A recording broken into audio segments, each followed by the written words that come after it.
LAC అని అంటారు, అంటే line of actual control.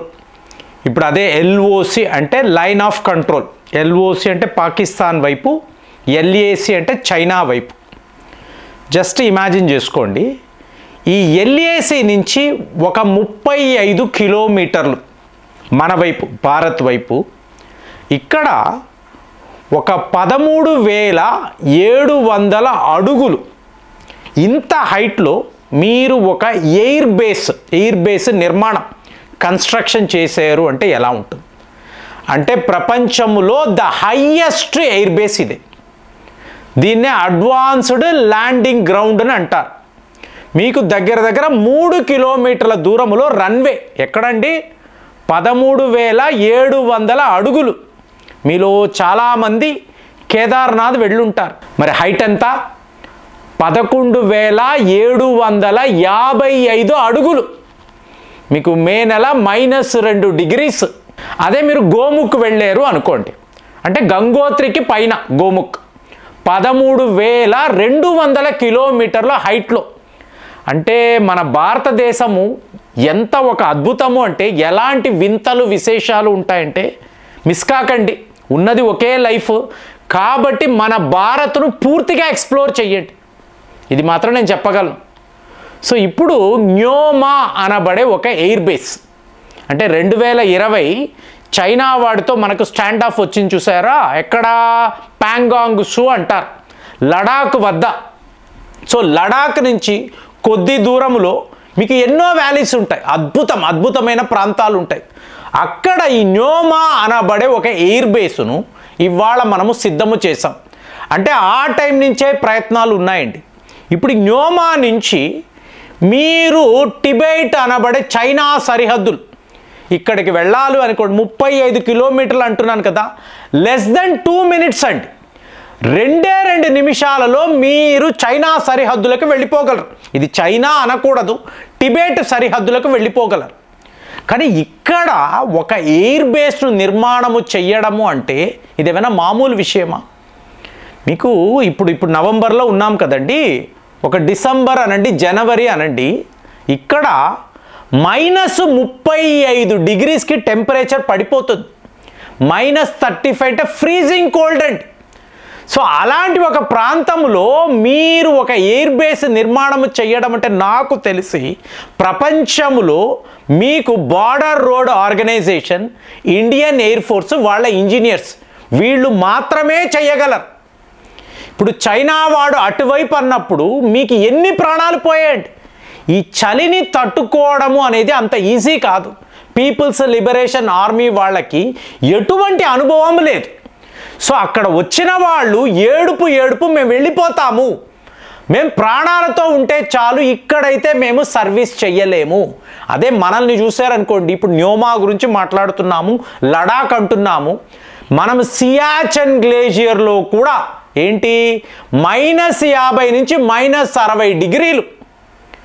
So ఇదంతా మనము చెప్తున్నాము, వీడియోలో మాట్లాడుతున్నాము, ప్రాక్టికల్గా ఆలోచించండి. అందుకే అంటున్నా, మీలో ఎవరైనా కేదార్నాథ్ వెళ్ళుంటే మే నెల మీరు ఆ కొండ మీద ఉంటే ఆ చలి ఎలా ఉంటుంది?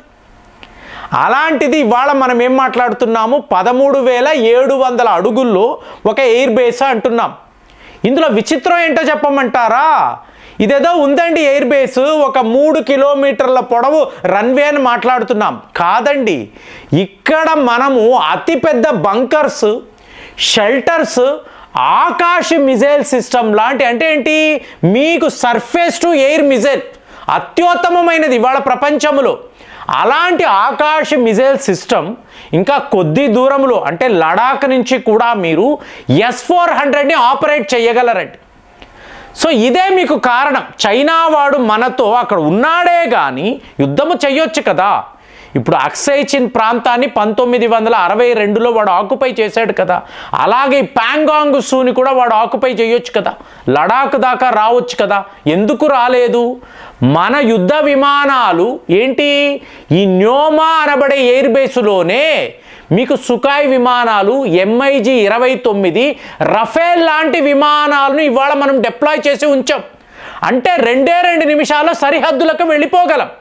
అదే చైనా వాడు, అది మెయిన్లాండ్ చైనా నుంచి వాడి ఎయిర్ బేస్ నుంచి వాడు తన విమానాలను తీసుకురావాలి అనుకోండి, ఎంత టైం పడుతుంది? ఎన్ని వందల కిలోమీటర్లు వాడు ట్రావెల్ చేయాలి? అప్పటికి ఏమవుతుంది? యుద్ధం అయిపోతుంది. వాడు రావడము కాదు, టోటల్గా వాడి వద్ద అంటే టిబెట్ వద్ద ఉండే ఎయిర్ బేస్లంతా, ఎయిర్ స్టేషన్స్ అంతా మీకు అక్కడ బూడిదే కనిపిస్తాయి. వాడు వచ్చే నాటికి అక్కడ ఏం ఉండదు. అదే మనకు ఉండే అడ్వాంటేజ్. ఇండియన్ ఎయిర్ ఫోర్స్ యొక్క అడ్వాంటేజ్ ఏంటి, పవర్ ఏమిటంటే ఇదే. అందుకే ప్రపంచంలో 3rd పొజిషన్లో చూపిస్తారు.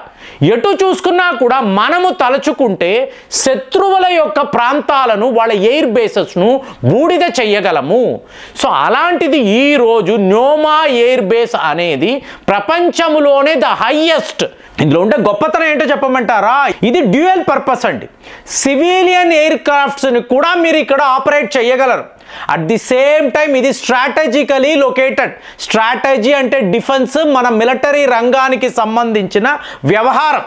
సో ఇక్కడ ఇంతంత పెద్ద ఆయుధాలను మీరు మోహరించి సిలోస్ ఏర్పాటు చేసి బంకర్లు, షెల్టర్లు అని పెట్టి ఒక టాప్ క్లాస్, మొన్న దివ్య శక్తి అని ఒక ప్రాజెక్ట్ను వీళ్ళు చేపట్టారు. ఈ దివ్య శక్తి అనబడే ప్రాజెక్ట్ ఏంటో ఒక్కసారి మీరు, అంటే డిఫెన్స్ రంగంలో భారత్ ఎక్కడ ఉంది అంటే అమెరికా, రష్యా, చైనా అని పదే పదే మాట్లాడుతున్నాం కదా, మరి మనము ఏమిటి అని ఆలోచించారు అనుకోండి. ఒక్కసారి దివ్య శక్తి ప్రాజెక్ట్ గురించి మీరు టైప్ చేయండి, చదవండి. మీకు అక్కడ మనము ఆర్టిఫిషియల్ ఇంటెలిజెన్స్ను కూడా, అంటే సెన్సార్స్ ఉంటాయి, శత్రువు వస్తున్నాడని ఈ సెన్సార్స్కి తెలిస్తే ఆటోమేటిక్గా ఈ గన్స్ ఫైర్ చేయగలవు. అలాంటి టెక్నాలజీ ఇవాళ భారత్లో ఉంది. మోరవర్ ఇక్కడ మీరు చూసారనుకోండి, చైనా వాడు డీఎస్కలేట్ అయిపోయి, డిసెంగేజ్ అయిపోయి వెనక్కి వెళ్ళిపోయాడు. సో వెళుతున్నప్పుడు వాడు ఏం గమనించాడు, మరి వాడి వైపు కూడా ఇన్ఫ్రాస్ట్రక్చర్ డెవలప్ అవుతుంది కదండి. మిలిటరీ ఎస్టాబ్లిష్మెంట్ అనేది చేస్తున్నాడు వాడు రెగ్యులర్ బేసెస్లో. అక్సేయ్ చిన్ వద్ద, డెప్సాంగ్ వ్యాలీ వద్ద ఇక్కడంతా వాడు చేస్తున్నాడు. Okay fine. కానీ వాడి యొక్క ఫైర్ పవర్ దీనిని గమనించారు అనుకోండి, ఇంత పైన మీరు ఆల్మోస్ట్ 14,000 అడుగుల గురించి మాట్లాడుతున్నారండి. ఇక్కడ మీరు మోస్ట్ సాఫిస్టికేటెడ్ ఆయుధాలను, అంటే మీ సుఖాయ్ విమానాలు అనుకోండి, మీకు అందులో బ్రహ్మోస్ లాంటి అస్త్రాలు ఫిట్ అయి ఉన్నాయి. ఇక రఫేల్ అన్నారా, బియాండ్ విజువల్ రేంజ్ మిజైళ్ళు ఎన్నో ఉన్నాయి. మేటయార్ లాంటి మిజైల్స్ ఉన్నాయి. మళ్ళీ మీరు ఆకాష్ అంటున్నారు, S-400 అంటున్నారు. సో ఇలాంటి అస్త్రాలను మీరు మోహరించినప్పుడు, చలికాలము అనుకోండి, మీకు ఎమర్జెన్సీ సిచ్యువేషన్, మీకు విమానాలు స్టార్ట్ అవ్వండి, మిజైల్స్ పని చెయ్యవు, ఎందుకంటే అంత చలి ఉంటుంది. దీనికే మనం ఏంటి కోల్డ్ స్టార్ట్ అనబడే, ఇప్పుడు రఫేల్ విమానాలు ఇంతంత ఖర్చు ఎందుకండి, ఇంత డబ్బు ఎందుకు మనం ఖర్చు పెట్టాము అంటే ఈ కోల్డ్ స్టార్ట్ ప్రక్రియ అనేది అందులో లేదు, మనకు కావాలి. ఎందుకంటే హిమాలయాలు అన్నప్పుడే మీకు చలి కదా. సో ఆ చలిలో మీకు మీ వాహనాలు స్టార్ట్ అవ్వవు. కాబట్టి ఇది కావాలి, ఈ స్విచ్ మనకు కావాలి. సుఖాయ్ విమానాల్లో మనమే తయారు చేసి ఇలాంటి ఒక ప్రక్రియను అందులో ఉంచగలిగాం. కాబట్టి ఇదంతా మీరు చూసారు అనుకోండి, రేపు భవిష్యత్తులో ఒక ఎమర్జెన్సీ సిచ్యువేషన్ అన్నప్పుడు న్యోమా ఎయిర్ బేస్ లాంటిది అక్కడ ఉన్నప్పుడు ఖచ్చితంగా భారత్కి ఇటు LOC అనండి, ఇటు LAC అనండి, మనకే అడ్వాంటేజ్ ఉంటుంది. ఫటాఫటా మనం అక్కడికి వెళ్ళిపోగలము, మన శత్రువుల అంతు చూడగలం. ఇవాళ వరకు న్యోమా ఎయిర్ బేస్ అంటే 60 ప్రాజెక్టులు అండి, ఎన్నో టన్నల్స్, ఎన్నో బ్రిడ్జులు, ఎన్నో మీకు పాత్వేస్, మీకు రోడ్స్, మీకు ఇలాగా బార్డర్ రోడ్ ఆర్గనైజేషన్ వాళ్ళు ఎంత అద్భుతాలు సృష్టించారంటే, అందుకే ప్రపంచంలో ఏ ఒక దేశము కూడా ఇంతంత హైట్స్లో ఇలాంటి రోడ్స్, ఇలాంటి బ్రిడ్జులు, ఇలాంటి ఎయిర్ బేస్లు నిర్మించడం అనేది నాకు తెలిసి ఇంపాసిబుల్. మరి ఇవాళ మనము 13,700 అడుగుల హైట్లో ఇట్లాంటి ఒక ఎయిర్ బేస్ నిర్మించామంటే దీన్ని మనం ఏమనాలి, మన వాళ్ళ పనితనాన్ని ఎలా చూడాలి? కామెంట్స్లో రాయండి. మళ్ళీ వచ్చే వీడియోలో కలుద్దాం. జై హింద్.